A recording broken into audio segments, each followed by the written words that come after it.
Hello my dear student, welcome back to your maths class. Today we are starting our exercise 3.4 and in this exercise the very first question is that state whether true or false. ये कुछ statements given है, आपको इसमें से बताना है कि कौन कौन से स्टेटमेंट्स ट्रू हैं और कौन कौन से स्टेटमेंट्स फॉल्स हैं. So the very first part of this question is that all rectangles are squares.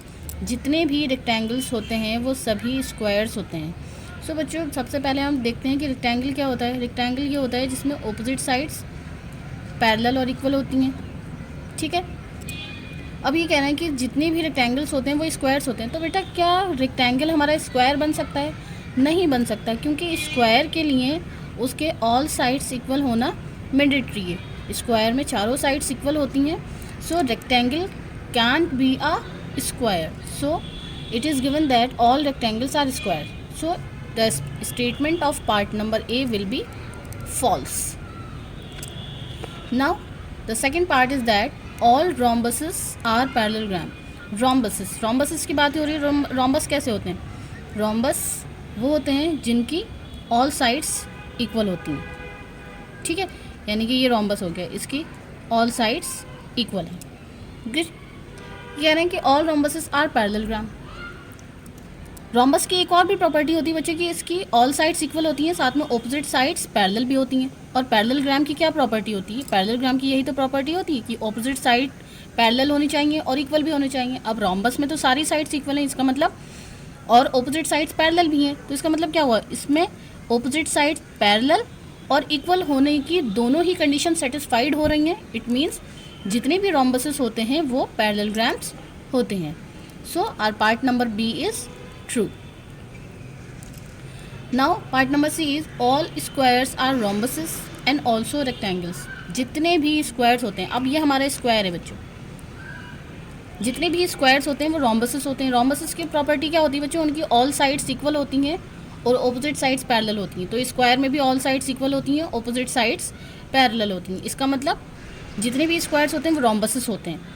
अब ये कह रहा है एंड ऑल्सो रेक्टेंगल्स भी होते हैं. रेक्टेंगल्स की प्रॉपर्टी क्या होती है बच्चों? कि opposite sides parallel and equal. तो हमने देखा है स्क्वायर में ऑपोजिट साइड्स पैरेलल भी हैं और इक्वल भी हैं. इसका मतलब स्क्वायर्स रेक्टेंगल की प्रॉपर्टी को सेटिस्फाई कर रहे हैं.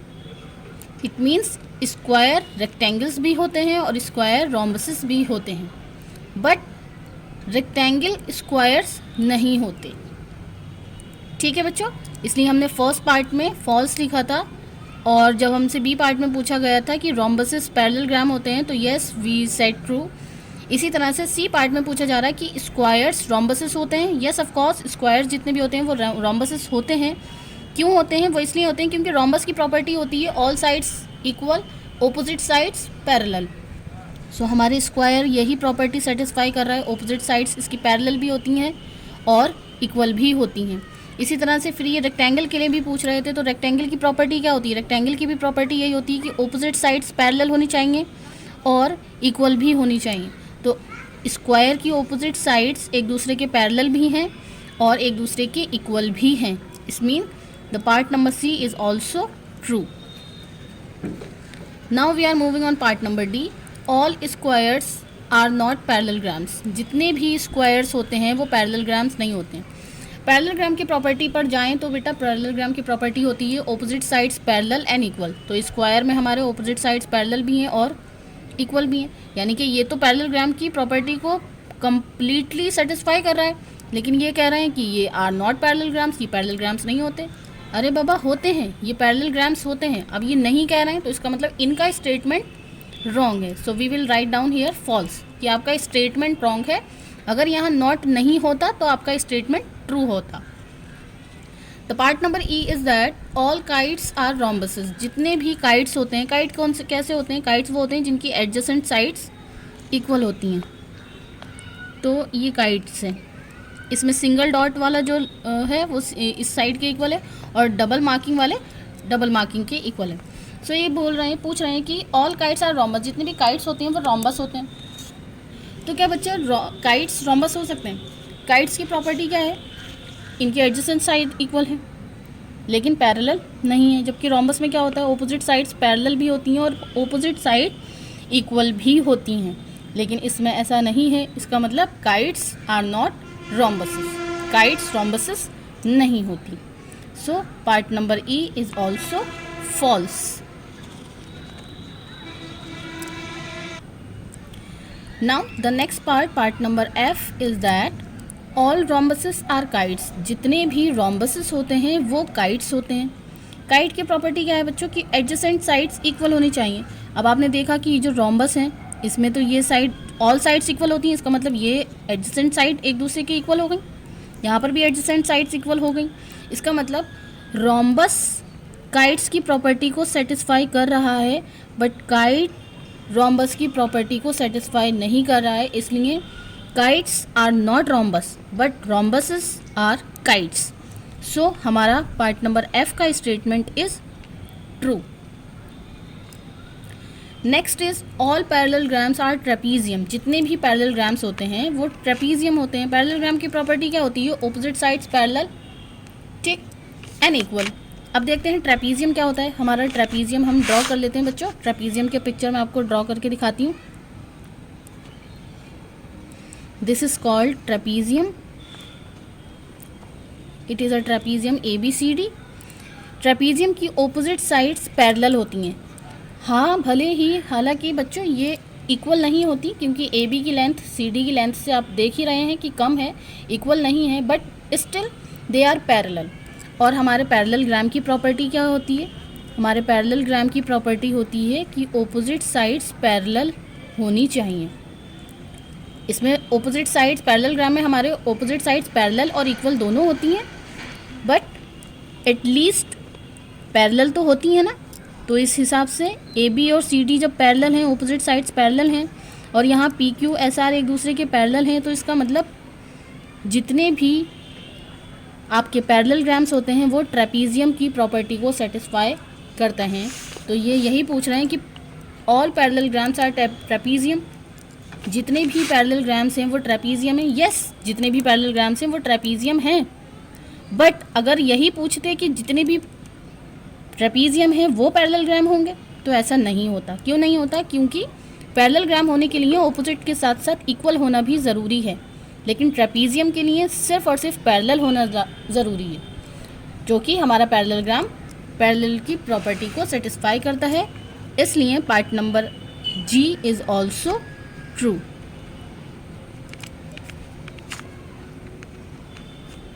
Now the next and last part of this question is that part number H, all squares are trapezium।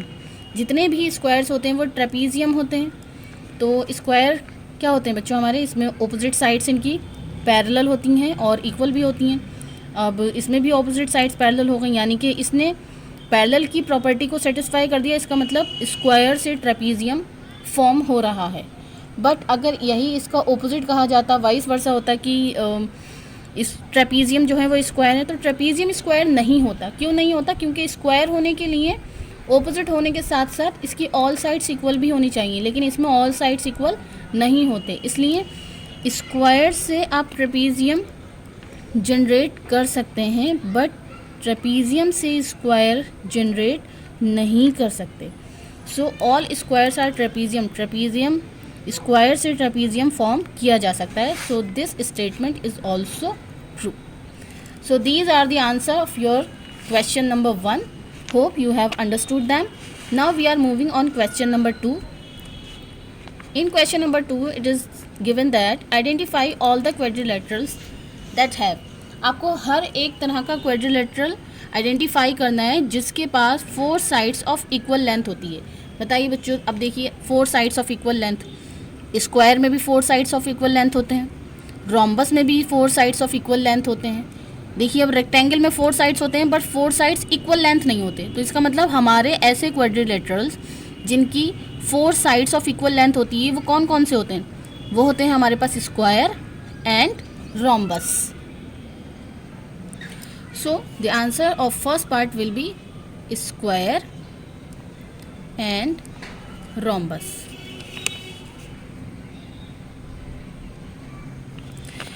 Now the second part is that 4 right angles. 4 right angles यानी कि जिसमें 4 90 degree वाले angles होते हैं। अब देखिए बच्चों, रेक्टेंगल, ये हमारे पास स्क्वायर है, यहाँ पर 90 डिग्री एंगल फॉर्म होते हैं, यानी कि स्क्वायर में 90 डिग्री एंगल फॉर्म होता है। इसके चारों एंगल 4 एंगल्स राइट एंगल्स होते हैं। हमारे पास जो रेक्टेंगल होता है इसमें भी इसके ईच कॉर्नर पर 90 डिग्री एंगल फॉर्म होता है। तो इसका मतलब स्क्वायर भी हो गया, रेक्टेंगल भी हो गया। अगर हम रोम्बस देखें तो रोम्बस में 90 डिग्री एंगल फॉर्म नहीं होता। इसके अलावा पैरेललोग्राम में भी 90 डिग्री एंगल फॉर्म नहीं होता है, ट्रेपीजियम में भी नहीं होता है। सो इसका मतलब ऐसे क्वाड्रिलेटरल जिनके पास 4 राइट एंगल्स होते हैं वो कौन कौन से हैं? वो हैं square and rectangles. So the answer of part number B will be square and rectangles. Well, now moving on, question number 3. Explain how a square is a quadrilateral, a parallelogram, a rhombus, a rectangle. आपको बताना है कि square कैसे एक quadrilateral है, एक parallelogram है, एक रोम्बस है और एक रेक्टेंगल है। आपको इन चारों पार्ट्स के लिए एक्सप्लेन करना है कि अगर स्क्वायर क्वाड्रिलेटरल है तो कैसे है, अगर स्क्वायर पैरेललोग्राम है तो कैसे है, एक्सप्लेन कीजिए।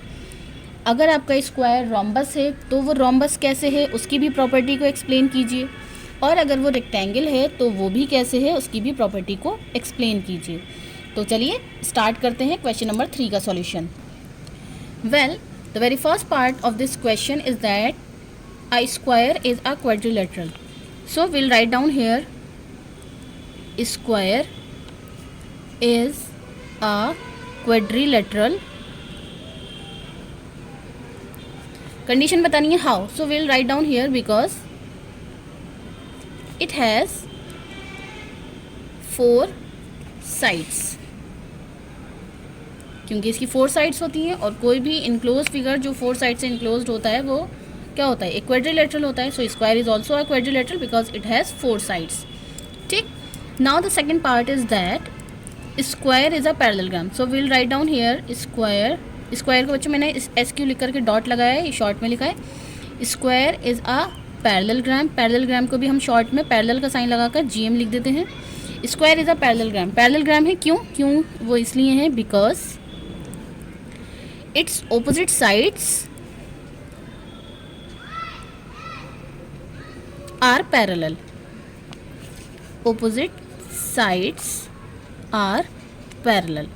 क्योंकि स्क्वायर की जो opposite sides होती हैं वो हमेशा पैरेलल होती हैं, इसलिए ये एक पैरेललोग्राम है।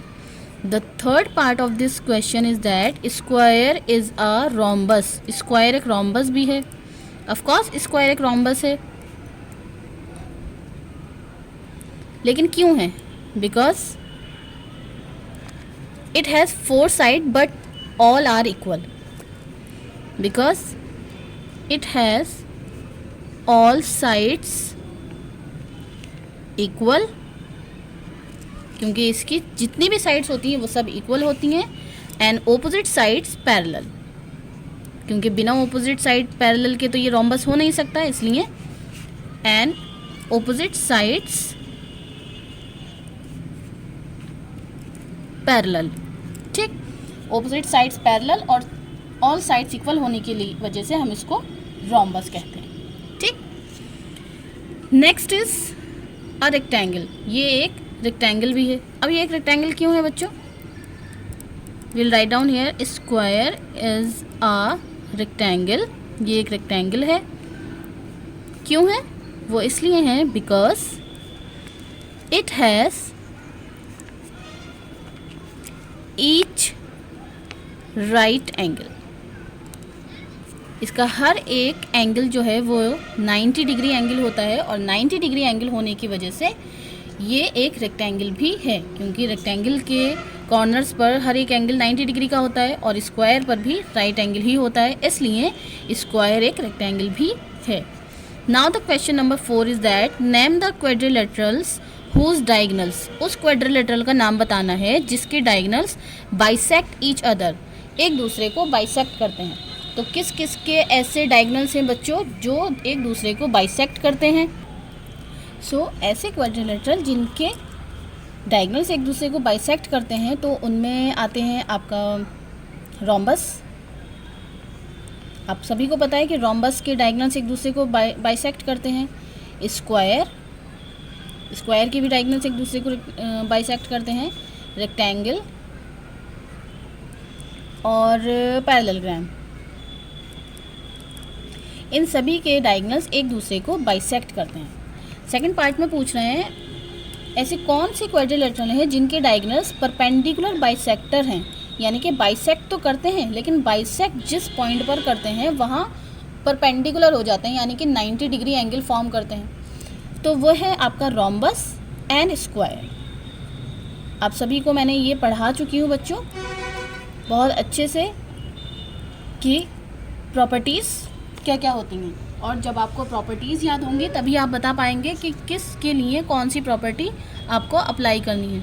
थर्ड पार्ट में बच्चे ये हमसे पूछ रहे हैं name the quadrilateral whose diagonals are equal, जिसके डायगोनल्स इक्वल होते हैं। तो इक्वल किसके होते हैं? स्क्वायर के इक्वल होते हैं। और किसके इक्वल होते हैं? रेक्टेंगल के इक्वल होते हैं। ठीक है, तो स्क्वायर और रेक्टेंगल के डायगोनल्स एक दूसरे के इक्वल होते हैं। सो हम आज का अपना वीडियो यहीं पर स्टॉप करते हैं। नेक्स्ट वीडियो में विल डिस्कस नेक्स्ट क्वेश्चंस।